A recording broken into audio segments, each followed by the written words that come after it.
Bismillahirrahmanirrahim. Assalamualaikum warahmatullahi wabarakatuh. Alhamdulillahilladzi arsala rasulahu bil huda wa dinil haqq liyudhhirahu 'ala dini kullihi walau karihal musyrikun. Asyhadu an la ilaha illallah wahdahu la syarika lah wa asyhadu anna Muhammadan 'abduhu wa rasuluhu alladzi la nabiyya ba'dahu. Allahumma salli wa sallim wa barik ala sayyidina wa maulana Muhammadin al-fatih lima ughliq wal khatim lima sabaq nasiril haqqi bil haqq wal hadi ila siratikal mustaqim wa ala alihi wa sahbihi haqqa qadrihi wa miqdarihi al-'azim. Amma ba'd. Wa qala Allah ta'ala fi kitabihil karim, a'udzu billahi minasy syaithanir rajim. Bismillahirrahmanirrahim. Al-yawma akmaltu lakum dinakum wa atmamtu 'alaykum ni'mati wa raditu lakum al-Islam dinan. Al-ayat. Sadaqallahul 'azim. Wa qala Rasulullah sallallahu alaihi wa alihi wasallam, la yu'minu ahadukum hatta yakuna hawahu tab'an lima ji'tu bi. Sadaqa Rasulullah sallallahu alaihi wa alihi wasallam. Hadirin wal hadirat rahimakumullah, mari kita sama-sama memuji dan bersyukur kepada Allah Subhanahu wa taala. Allah zat yang senantiasa memberikan kita begitu banyak karunia dan nikmatnya. Salah satu nikmat terbesarnya adalah menjadikan iman, Islam dan ihsan menetap di dalam hati kita. Itulah kenikmatan Allah yang sempurna. Mudah-mudahan kita mampu mensyukuri nikmat-nikmat Allah tersebut.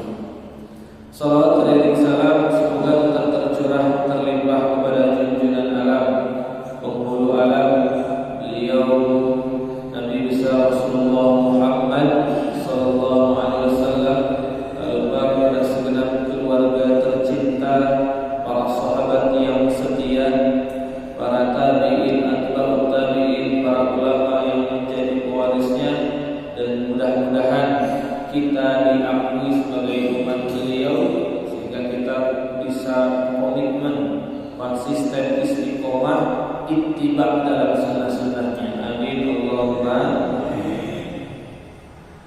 Hadirin wal hadirat rahimakumullah. Alhamdulillah sampai dengan saat ini Allah masih memberikan kita umur.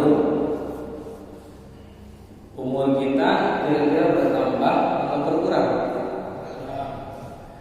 Lahiriahnya hitungannya bertambah, hakikatnya berkurang jatah kita.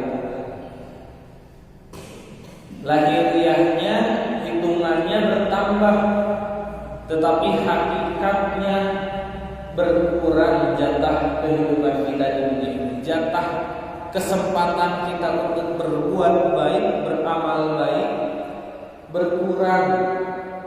Maka sebaik-baiknya orang adalah ketika dia bertambah umurnya, bertambah kesadarannya, Sehingga dengan bertambah kesadarannya, tambah amal solehnya. Sebab kalau tidak begitu, rugi.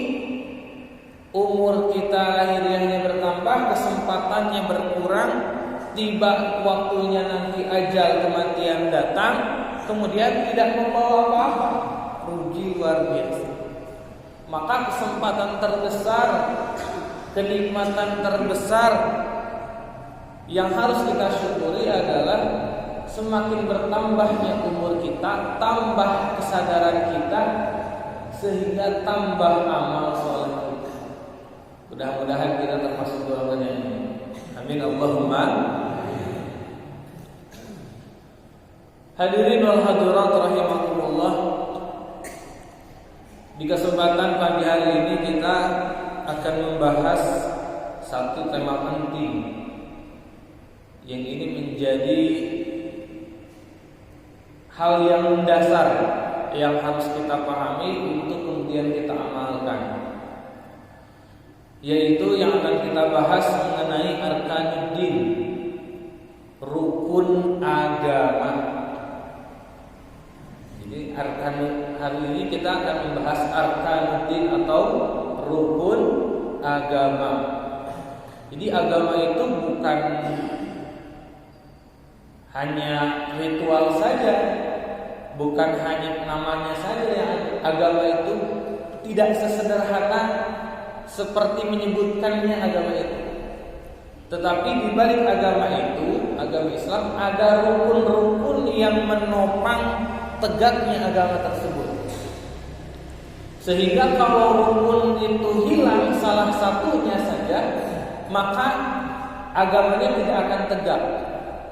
Rukun agama itu ada 3. Jadi kalau diibaratkan ada satu bangunan dengan 3 tiang, pasti akan berdiri. Tetapi kalau salah satunya hilang, kira-kira akan berdiri atau tidak, Pak? Ibarat segitiga, ada tiang 3 yang menopang sebuah bangunan. Kalau satu saja hilang tiangnya, pasti akan roboh. Tapi kalau 3-tiganya ada, pasti bangunan itu akan tegak. Hilang satu, pasti akan roboh. Nah, ini yang penting untuk kita pahami dan kita amalkan sehingga tumbuh dalam keseharian kita. Kita kan kalau ditanya agama kita agama Islam, betul Pak? Kira-kira agama yang kita jalankan itu sudah memenuhi rukun yang 3 ini atau belum? Karena tidak sedikit orang yang dia menjalankan agama tetapi rukun-rukunnya hilang.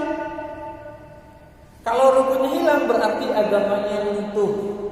Maka ini yang harus kita pastikan, kita dalam menjalankan agama itu pastikan ada 3 rukun ini. Apa 3 rukun agama itu? 3 rukun agama yang diformulasikan oleh para ulama diambil dari satu hadis. Hadisnya terkenal dengan istilah hadis Jibril. Kenapa dikenal dengan hadis Jibril? Sebab malaikat Jibril datang langsung kepada Nabi Sallallahu Alaihi Wasallam. Sewaktu-waktu, di suatu saat, ketika Rasulullah Sallallahu Alaihi Wasallam sedang berkumpul bermujalasah dengan para sahabat, kemudian datang seorang laki-laki, pakaiannya putih, wajahnya bersih bersinar, dan orang ini tidak menampakkan seperti sedang berperjalanan jauh, Pak. Saking bersihnya, saking rapihnya, tidak seperti musafir. Kalau musafir kan kelihatan ya, Pak, mungkin pakaiannya agak lusuh atau badannya berkeringat, kemudian wajahnya agak kusam karena terkena debu. Itu kalau musafir. Ini yang datang kepada Nabi, sampai sahabat terheran-heran, orangnya pakaiannya putih bersih, tidak terlihat sedikit pun bahwa orang ini sedang atau telah berpergian. Tiba-tiba orang tersebut datang, duduk saja di hadapan Nabi. Duduknya tidak kira-kira kalau kata kita, duduknya bukan menjauh dari Nabi, tapi justru malah mendekat kepada Nabi. Lututnya menempel kepada lutut Nabi. Jadi duduknya persis di depan wajah Nabi. Jadi sahabat sampai heran, tapi tidak berani waktu itu, tidak berani mencela, tidak berani melarang, sebab Nabi saja diam waktu itu. Setelah menempelkan lututnya dengan lutut Nabi, kemudian seorang itu bertanya kepada Nabi sallallahu alaihi wasallam, Mal iman. Apa yang dimaksud dengan iman? Kata siapa? Kata orang tadi. Nabi menjawab, iman itu antu'mina billah wa malaikatihi wa rusulihi wa kutubihi wal yawmil akhir wa bil qadarihi khairihi wa syarrihi minallahi ta'ala. Iman itu adalah percaya, yakin kepada Allah, kepada para malaikatnya, kepada kitab-kitabnya, para rasulnya, kepada hari kiamat, dan qadar daripada Allah Subhanahu wa taala. Kemudian orang itu lanjut menjawab, "Shadaqta, benar engkau." Jadi dia yang tanya, dia yang jawab juga, Pak. Kalau kita ketemu orang seperti itu heran atau enggak kira-kira? Ya nanya, dia jawab sendiri. Kemudian dilanjutkan lagi, mal Islam. Apa itu Islam? Kemudian Nabi menjawab, Islam itu antashhada an la ilaha illallah wa anna Muhammadar Rasulullah. Disebut rukun Islam yang 5 yang kita kenal sekarang. Bahwa Islam itu adalah bersyahadat, kemudian sholat, berpuasa, zakat, dan ibadah haji.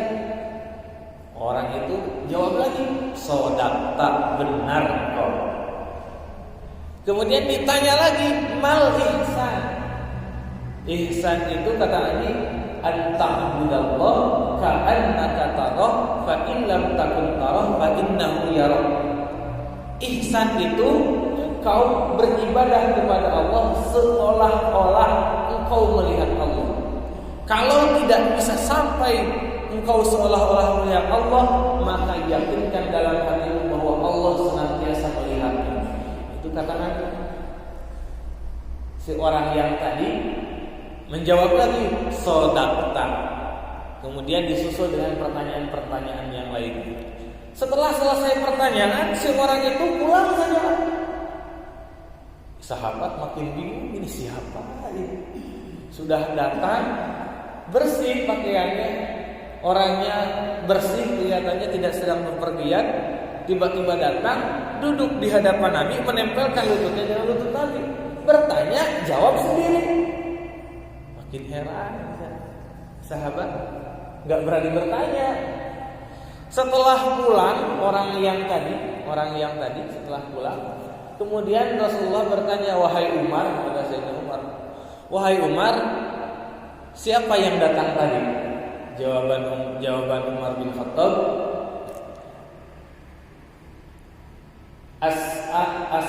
as-sa'il aqlamu minal mas'ul. Kata Nabi sallallahu, kata Umar, yang bertanya lebih tahu daripada yang ditanya. Maksud Sayyidina Umar itu, aku tidak lebih tahu daripada engkau wahai Rasulullah. Engkau yang bertanya, engkau yang lebih tahu dia siapa. Kemudian Nabi SAW menyampaikan kepada para sahabat di saat itu, yang datang barusan adalah Jibril alaihissalam yang menjelma menjadi seorang laki-laki. Jibril datang mengajarkan agama kepada kalian. Jadi yang datang itu siapa? Malaikat Jibril mengajarkan agama kepada Nabi SAW dan para sahabat. Dari hadis itu kemudian diformulasikan oleh para ulama, maka rukun agama itu ada 3, yaitu iman, Islam, dan ihsan. Jadi rukun agama itu ada 3, iman, Islam, dan ihsan. Nah, kemudian para ulama merumuskan keilmuan itu menjadi satu disiplin ilmu yang kita kenal hari ini dengan 3 disiplin ilmu mendasar, yaitu tauhid, fikih, dan tasawuf. Iman diformulasikan, dirangkum oleh para ulama jadi suatu ilmu, dinamailah oleh para ulama itu ilmu tauhid. Dari Islam, dari rukun Islam awalnya, kemudian diformulasikan oleh para ulama, diteliti, ditelaah oleh para ulama sampai muncullah satu disiplin ilmu dinamai disiplin ilmu itu namanya ilmu fikih. Kemudian dari ihsan diformulasikan juga oleh para ulama, muncul satu disiplin ilmu dinamailah ilmu itu ilmu tasawuf. Jadi kalau hari ini kita lebih mengenal tauhid, fikih dan tasawuf, itu sama maknanya dengan iman, Islam dan ihsan. Nah, ini tiga pondasi agama atau tiga rukun agama yang harus tegak di dalam diri kita. Jadi kita dalam menjalankan agama itu harus ada tiga rukun ini. Kalau tidak ada maka runtuh agama kita. Yang pertama yang harus ada yaitu tauhid atau iman. Apa iman itu, Pak? Iman itu percaya, yakin kepada siapa? Kepada Allah. Yakin kepada Allah Subhanahu wa ta'ala. Kemudian Allah juga memerintahkan yakin kepada hal-hal yang lainnya, kepada para malaikat, kepada para rasul, kepada kitab-kitab dan seterusnya. Nah, iman ini yang harus menjadi dasar fondasi di mana kita menjalankan aktivitas, menjalankan sholat harus atas dasar iman, sedekah harus atas dasar iman, bermuamalah, beribadah yang lainnya harus atas dasar iman. Kalau tidak didasari dengan iman, tidak didasari dengan percaya kepada Allah, maka itu tidak akan bernilai di hadapan Allah Subhanahu wa ta'ala. Maka ada yang bertanya, kalau orang yang non-Islam, orang yang kafir, kalau dia sedekah dapat pahala tidak? Tidak dapat pahala. Kenapa tidak dapat pahala? Sebab dia tidak punya iman. Kalau melakukan suatu ibadah tidak didasari dengan iman, maka tidak ada pahala sedikit. Ibadah itu jelas tertolak. Kalau tidak ada iman. Ada orang kafir, kemarin kan ada pertanyaan begini, Pak, ada pertanyaan yang lainnya. Jadi kalau orang kafir ikut kurban bagaimana? Jadi orang kafir yang non-Islam mungkin hartanya banyak, kemudian disedekahkan, diniatkan untuk ikut kurban, kira-kira boleh atau enggak? Boleh atau enggak, Pak? Ya, ikut kurbannya silakan, itu bisa jadi kemanfaatan dibagikan kepada orang lain. Tapi apakah menjadi pahala atau tidak? Tidak. Kenapa? Karena tidak ada ini. Kata Allah, kamu nagih pahala, percaya saja sama saya. Tidak. Kata siapa? Kata Allah, nanti tidak. Kamu mau minta pahala, sedangkan kamu tidak percaya kepadaku. Itu nanti insya Allah tuh begitu. Jadi kalau beribadah harus dilandasi dengan hal yang pertama apa? Iman. Nah, alhamdulillah kita sholat dasarnya karena percaya kepada Allah atau tidak? Percaya kepada Allah. Kita sedekah, kita puasa, kita zakat, alhamdulillah dasarnya percaya iman kepada Allah Subhanahu wa ta'ala. Alhamdulillah. Ini yang pertama. Yang kedua, yang harus tegak di dalam aktivitas kita adalah Islam. Dalam beragama kita harus ada Islam atau harus ada fikihnya. Apa fikih itu atau Islam itu? Tatanan syariat. Fikih itu tatanan syariat yang mengatur cara-cara kita beribadah kepada Allah Subhanahu wa ta'ala. Salat, kita kenal salat subuh ada berapa rakaat? 2 rakaat. Salat maghrib ada berapa rakaat? 3 rakaat. Asar, zuhur dan isya ada 4 rakaat. Itu aturan syariat. Memang begitu aturannya dari Allah Subhanahu wa ta'ala. Tidak boleh mentang-mentang sedang semangat ibadah subuhnya ingin 8 rakaat. Wah, ini sah tidak, Pak? Tidak sah. Jadi ada tatanan syariat yang sudah diatur oleh Allah Subhanahu wa ta'ala, yang diformulasikan oleh para ulama, itu yang harus dijalankan. Maka ketika kita sudah punya iman di dalam hati kita, kemudian kita melaksanakan tatanan syariat beribadahnya sesuai dengan tuntunan fikih, salatnya sesuai dengan tuntunan fikih, sedekahnya sesuai dengan tuntunan fikih, kurbannya, zakatnya, puasanya sesuai dengan tuntunan fikih. Ini alhamdulillah sudah kita lakukan. Betul Pak? Alhamdulillah. Salat subuhnya di sini ada yang salat zuhurnya di sini ada yang 11 rakaat? Enggak ada. 4 rakaat sesuai aturan fikih. Salat isya-nya 4 rakaat sesuai aturan fikih. Puasanya ada yang dari maghrib sampai asar, dari subuh sampai asar? Enggak ada. Semuanya subuh sampai maghrib. Alhamdulillah sesuai aturan fikih. Dua berarti sudah ada di dalam hati.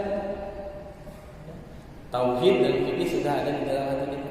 Kemudian yang ketiga yaitu tasawuf ihsan atau tasawuf. Ihsan itu juga harus tegak di dalam hati kita. Apa ihsan itu? Nabi SAW menjelaskan bahwa ihsan itu adalah anta'budallah ka'annaka tarah fa in lam takun tarah fa innahu yarah. Ihsan itu adalah engkau beribadah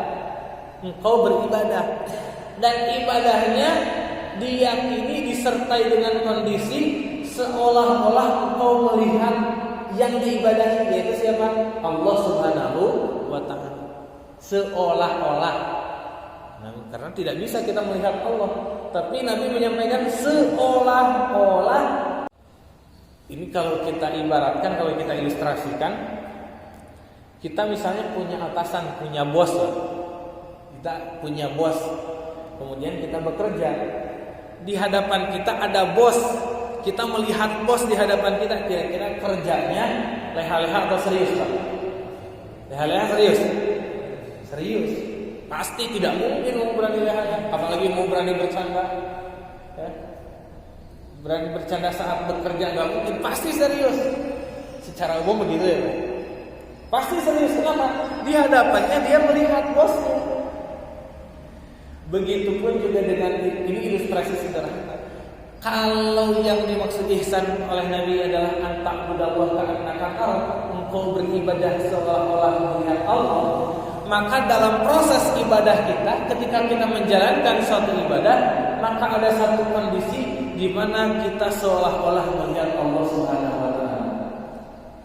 Sedang sholat, Allah Akbar, kita seolah-olah melihat Allah. Kira-kira sholatnya akan, hatinya akan fokus kepada Allah, menjalankan ketaatan kepada Allah, atau malah ingat yang lain. Kalau kita dalam sholat, kadang-kadang Allahu Akbar, kemudian ingat kepada sesuatu yang lain. Ibu-ibu ingat kompor di dapur, ingat jemuran yang belum diangkat oleh ibu-ibu. Kalau bapak-bapak ingat kunci motor yang lupa nyimpen, ingat dompet yang lupa nyimpen. Kira-kira itu sedang seolah-olah melihat Allah atau tidak? Jauh ya. Kalau seolah-olah dia melihat Allah, maka tidak akan berani hatinya lalai kemana-mana. Kalau dia seolah-olah melihat Allah dalam setiap aktivitas ibadahnya, mau itu ketika sedekah, mau itu ketika zakat, ketika puasa, ketika bermuamalah, berdagang, berniaga, bertetangga dan lain sebagainya, kalau dia seolah-olah melihat hadirnya Allah di sana, maka tidak mungkin hatinya berpaling dari Allah. Kenapa? Karena dia akan malu sebab Allah dilihat oleh dia.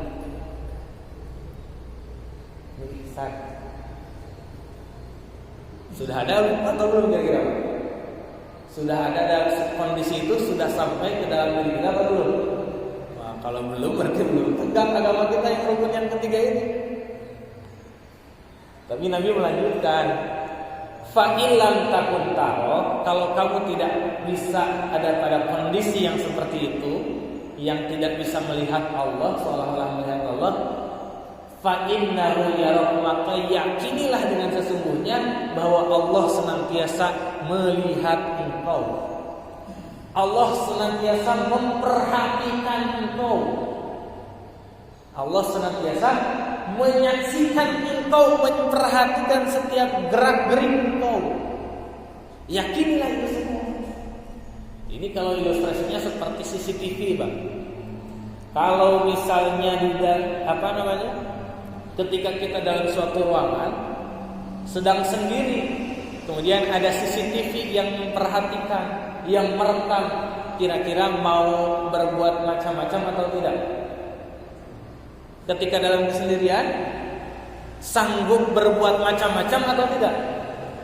Tidak. Kenapa? Karena sadar ada yang mengawasi apa? CCTV. Begitupun juga dengan Allah. Kalau Allah kita sudah yakini senantiasa mengawasi, seperti mengawasnya CCTV tadi sebagai perumpamaan, maka yakin dalam setiap aktivitas ibadah kita tidak akan lalai. Hati kita tidak akan lalai dari Allah Subhanahu wa ta'ala. Kenapa? Karena yakin Allah sedang memperhatikan hati kita. Bukan hanya sebatas jasad kita yang diperhatikan oleh Allah, tetapi Allah melihat jauh ke dalam relung hati kita, ke dalam jiwa kita, ke dalam qalbu kita. Jadi kalau kita sedang lalai, kita yakin bahwa Allah sedang melihat, tidak akan terjadi kelalaian. Sedang sholat pasti akan fokus sholat. Kenapa? Karena yakin Allah sedang mengawasi. Kita tidak bisa melihat Allah, tapi yakin Allah sedang mengawasi kita. Dan yang dilihat oleh Allah, yang diawasi oleh Allah, bukan hanya sebatas jasad, bukan hanya sebatas jasmani, tapi sampai ke dalam gerak-gerik qalbu kita. Lagi sholat, hati sedang jalan-jalan ke pasar, itu kelihatan oleh Allah. Ya? Sedang sholat, sedang zikir, la ilaha illallah, la ilaha illallah, la ilaha illallah. Lisannya sedang zikir, tapi hatinya sedang jalan-jalan, itu kelihatan oleh Allah Subhanahu wa ta'ala. Kamu lisan saja yang zikir, hati kamu kemana-mana, itu nanti dijawab Allah begitu. Itu tasawuf atau itu ihsan. Maka dalam seluruh aktivitas ibadah kita, dalam menjalankan fikih kita, beribadah kita, bermuamalah, berniaga dan lain sebagainya, harus ada ihsan supaya agama kita menjadi sempurna. Apa ihsan itu? Tadi kita merasa melihat Allah. Kalau tidak bisa, kita merasa kapanpun dan dimanapun senantiasa ditatap oleh Allah Subhanahu wa ta'ala. Jadi 3 rukun agama itu harus ada di dalam hati kita. Iman, Islam, dan ihsan. Salah satunya saja hilang, maka runtuh agama kita. Pantas kalau kita selama ini beragama Islam, tapi setelah menjalankan aktivitas ibadah tidak tambah yakin kita kepada Allah. Kenapa itu terjadi? Karena tidak lengkap rukun agama yang dihadirkan dalam aktivitas kita. Kalau orang sudah melengkapinya dengan 3 rukun itu tadi, pasti lambat laun, sedikit demi sedikit, lama kelamaan imannya akan naik terus. Tapi kalau sudah sekian puluh tahun beragama, tidak ada perubahan di dalam diri, berarti yang salah adalah diri kitanya. Tidak lengkap rukun agama yang 3, tidak tegak rukun agama yang 3, sehingga agama kita menjadi runtuh. Nah, kalau hidup kita sering gelisah, dan agama itu kan sudah Allah janjikan bahwa agama itu adalah kebahagiaan, kenikmatan. Wa atmamtu 'alaikum nikmati wa raditu lakumul Islam madina. Allah itu saking sayangnya kepada manusia, Allah menurunkan agama yang Allah sempurnakan, dan Allah telah meridhoi agama itu menjadi agama bagi kalian. Apa agama itu? Agama Islam. Itu bentuk kasih sayang Allah.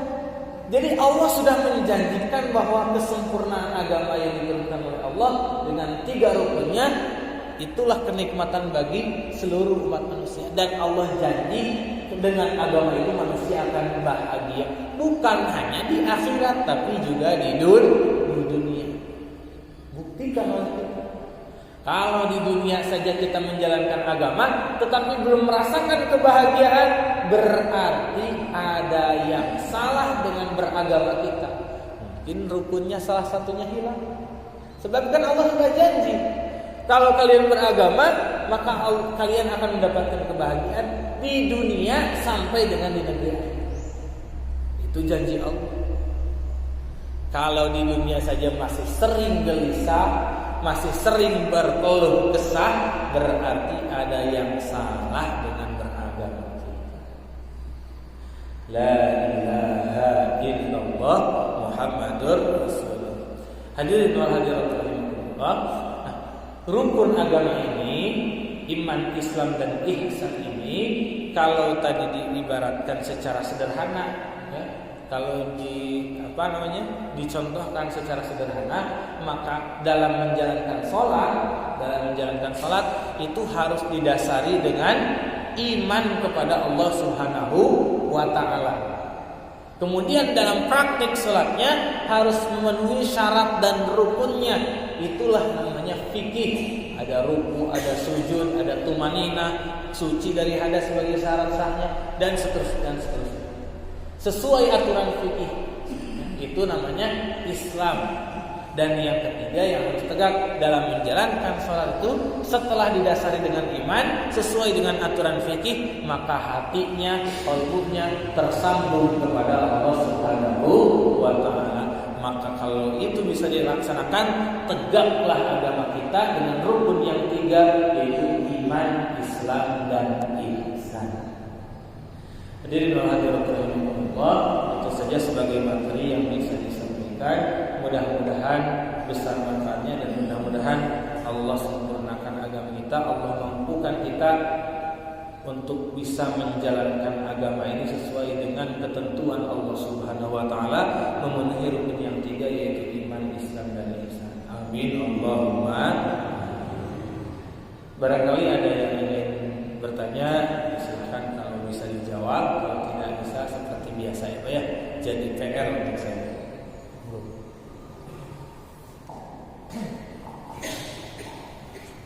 Assalamualaikum warahmatullahi wabarakatuh. Waalaikumsalam warahmatullahi wabarakatuh. Ini dalam ini saya minta berarti rangkaian daripada urusan itu adalah iman, Islam, ihsan.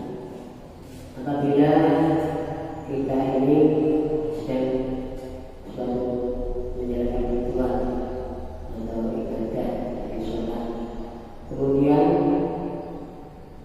dalam sholatnya kita sudah memiliki iman dan Islam, tapi kebanyakan seperti orang-orang itu yang lupa nilainya, yang lupa ihsannya, ya, karena orang yang itu merasa dengan sholat, artinya dalam ibadah kita tidak menikmati pada ibadah itu ihsan.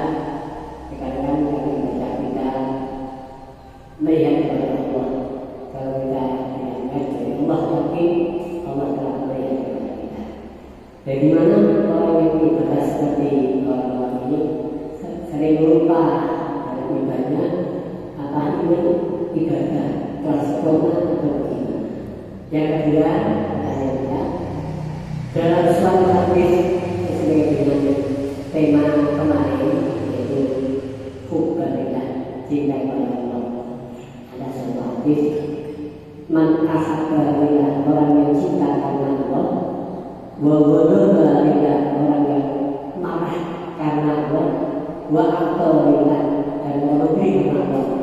Orang iman, berkata itu sempurna imannya. Di masa orang yang benar, yang saya tanyakan, bagaimana kita cinta kepada Allah kalau kita sadar marah dan kita iman. Sekian dari saya untuk penjelasan besar. Ihsan itu memang jadi permasalahan utama ya, karena ya wilayahnya ihsan itu wilayahnya adalah bagaimana menumbuh kembangkan hati kita. Nah, ihsan itu kan tadi disebutkan anta'budallah ka'annaka tarahu, seolah-olah melihat Allah. Dalam istilahnya ini disebut musyahadah, menyaksikan Allah. Jadi musyahadah istilahnya. Kalau tidak bisa musyahadah, maka seolah-olah atau yakin dalam hati bahwa Allah selalu menatap kita. Ini istilahnya muraqabah. Jadi ihsan ini puncaknya adalah muraqabah dan musyahadah. Merasa disaksikan oleh Allah atau merasa menyaksikan Allah. Ini adalah puncaknya ihsan, puncaknya ihsan. Nah, ini bagaimana bisa tumbuh? Ini bagaimana bisa tumbuh? Ini bisa tumbuh, muraqabah dan musyahadah ini bisa tumbuh kalau hati kitanya bersih. Kalau hati kita tidak bersih, tidak akan tumbuh sedikit pun muraqabah dan musyahadah. Maka kalau kita ingin makom ihsan ini menetap tegak di dalam beragama kita, maka yang harus kita lakukan adalah senantiasa membersihkan hati kita. Senantiasa membersihkan batin kita dari apa? Dari penyakit-penyakit batin. Penyakit batinnya sudah kita bahas. Apa saja? Hubud dunia, cinta kepada dunia yang berdunia, itu dibuang. Dengki kepada orang lain, itu juga dibuang. Ujub, bangga terhadap ibadah sendiri, bangga terhadap diri sendiri, itu juga dibuang. Apalagi riya, beribadah, beraktivitas ingin dilihat oleh orang lain, sibuk mencari perhatian manusia, bukan mencari perhatian Allah, itu juga harus dibuang. Sum'ah, tamak, rakus, dendam, dan seterusnya. Maksiat-maksiat batin yang sudah kita bahas di beberapa waktu yang lalu, itu yang harus dibersihkan di dalam hati kita. Kalau itu semua masih ada di dalam hati kita, sampai kapanpun hati kita tidak akan bisa sampai pada titik muraqabah. Tidak akan bisa kita sampai pada titik musyahadah kalau hatinya kotor. Tapi kalau sudah hatinya bersih, maka lama-kelamaan kita akan sampai pada titik itu. Jadi kalau kita ingin tegak, bersihkan hati kita. Nah, permasalahannya ini, membersihkan hati ini yang susah. Karena mendeteksi penyakit-penyakit hati ini lebih susah daripada mendeteksi penyakit lahir. Kalau mendeteksi penyakit lahir kan ada indikasinya ya Pak? Betul Pak? Sekalipun kanker ada indikasinya tidak? Ada indikasinya. Mudah. Sekalipun kanker medis kecanggihan medis sekarang itu sudah luar biasa. Kalau dulu mungkin di zaman Nabi susah mendeteksi kanker karena belum ada teknologi. Tapi kan sekarang Allah menurunkan kebesarannya, ilmunya. Sekarang apapun penyakit medis mampu dideteksi oleh siapapun. Dikasih ilmunya oleh dokter satu kali langsung kita hafal. Betul? Betul? Misalnya kita terkena penyakit kemarin penyakit apa? Covid ya, Pak. Penyakit Covid. Kata dokter gejalanya hilang penciuman. Apa lagi, Pak? Apa lagi? Demam, apa lagi? Tidak ada rasa. Itu kan menurut medis ya. Disampaikan sekali saja oleh dokter, langsung hafal gitu. Tidak perlu tanya-tanya lagi. Begitu sampai gejalanya hilang penciuman, hilang rasa, agak demam sedikit, saya kena Covid ini. Kan begitu ya Pak? Mudah seperti itu. Tapi kalau penyakit batin jarang ada orang yang mampu mendeteksi. Jarang ada orang yang mampu mendeteksi. Kalau orang terkena penyakit batin itu seolah-olah sehat saja. Coba di mana ada orang yang punya penyakit dengki tapi dia merasa dengki? Tidak ada, merasa benar semua. Orang yang terkena hasad, orangnya tidak sadar kalau dia itu terkena hasad. Siapa yang mampu mendeteksi bahwa dia terkena hasad? Orang di luar dirinya. Kalau dirinya sendiri susah. Coba kita deteksi diri kita. Sekarang tanya diri kita, Pak. Sekarang tanya diri kita. Dan di dalam hati kita ada penyakit hati atau tidak, Pak? Apa penyakit hatinya? Kadang-kadang kan nggak sadar. Tapi begitu dengar ceramah tentang hubbud dunia, oh ternyata iya saya punya penyakit hubbud dunia. Buktinya sedang apa? Sedang begitu datang azan, saya malah sibuk cari-cari ayam. Oh ternyata saya terkena, sedang dengar tausiah tentang dengki, tentang hasad, baru sadar, oh iya ternyata di dalam hati saya kadang-kadang ada dengki kepada orang lain. Begitu dengar tentang apa? Tentang ujub, bangga terhadap ibadah sendiri. Oh iya ternyata selama ini di dalam hati saya ada terkadang sifat ujub, merasa bangga, merasa soleh dengan ibadahnya sendiri. Diri sendiri tidak sadar, tapi kalau orang di luar dirinya mampu mendeteksi itu penyakit hati. Nah ini yang harus dibersihkan. Maka penting untuk bermujalasah dengan para ulama supaya kita diingatkan ada penyakit itu buru-buru dideteksi oleh para ulama sebagai dokter ruhani atau dokter hati. Kalau sudah dideteksi, maka para ulama yang hak itu akan memberikan resep ya, supaya hati kita menjadi bersih. Terkena lagi, dibersihkan lagi. Terkena lagi, dibersihkan lagi. Maka begitu. Nah kalau sudah bersih hati, insya Allah sedikit demi sedikit maqam muraqabah bahkan musyahadah ini akan tumbuh di dalam hati kita sehingga tegak menyempurnakan rukun agama. Itu ya Pak. Kemudian yang satunya lagi, bagaimana implementasi cinta kepada Allah dalam kondisi marah. Ini kalau orang marah kira-kira disebut orang cinta atau tidak? Namanya orang marah mana bisa disebut cinta ya Pak ya? Ketika marah yang didasari dengan cinta kepada Allah Subhanahu wa taala, maka yang timbul dari marah itu bukan kebencian kepada orang yang dimarahi, tapi sayang. Contohnya begini, kita kepada anak kita sayang atau tidak? Kalau kepada anak kita cinta atau tidak? Cinta. Kalau anak kita melakukan keburukan, kira-kira dimarahi atau tidak? Anak kita.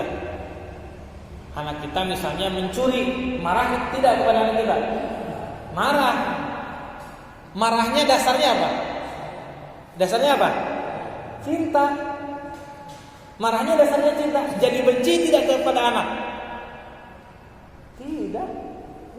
Bencinya itu kepada kelakuannya saja, kepada anaknya tidak benci. Buktinya sudah mencuri masih tetap saja disuruh pulang ke rumah, masih tetap dikasih makan, masih tetap dibiayai sekolahnya. Nah, jadi kalau kita marah yang karena Allah, kita akan benci kepada perbuatan seseorang yang jeleknya, bukan kepada orangnya. Kepada orangnya tetap sayang, seperti tadi ke anak kita. Anak kita melakukan kesalahan, contoh misalnya mencuri, atau jangan mencuri lah, kalau mencuri terlalu ekstrim. Misalnya di masjid, sedang sholat, anak kita lari-lari, kita marah ke anak kita, tapi bukan benci kepada anak kita, benci kepada kelakuannya, tapi kepada anaknya masih tetap sayang. Nah begitupun kita, kalau kita marahnya karena Allah, yang dibenci itu bukan orangnya, tetapi karakter dan sifat buruk. Itu marahnya marah karena Allah. Tapi kalau ada orang yang marah kepada seseorang, marah kepada karakter buruknya, marah juga kepada orangnya, sampai timbul benci kepada orangnya. Nah itu yang hilang cinta karena Allah. Itu hilang cinta karena Allah. Gitu ya Pak? Mudah-mudahan bisa menjawab. Ada lagi? Cukup ya Pak? Cukup ya? Alhamdulillahirabbil alamin. Hadirin wal hadirat rahimakumullah, sebagai kesimpulan, maka dalam kesempatan yang di penghujung ini, kesempatan penghujung untuk kita. Kenapa saya bilang kesempatan penghujung? Karena kesempatan kita tidak tahu Allah masih memberikan umur kita kapan. Apakah besok, apakah lusa, ataukah seminggu lagi, ataukah 1 bulan lagi, atau 1 tahun lagi, kita tidak tahu. Yang jelas kesempatan umur yang kita hadapi, itulah kesempatan kita yang terbaik untuk memperbaiki. Maka perbaikilah agama kita, pastikan 3 rukun agama itu tegak di dalam Islam dan ihsan.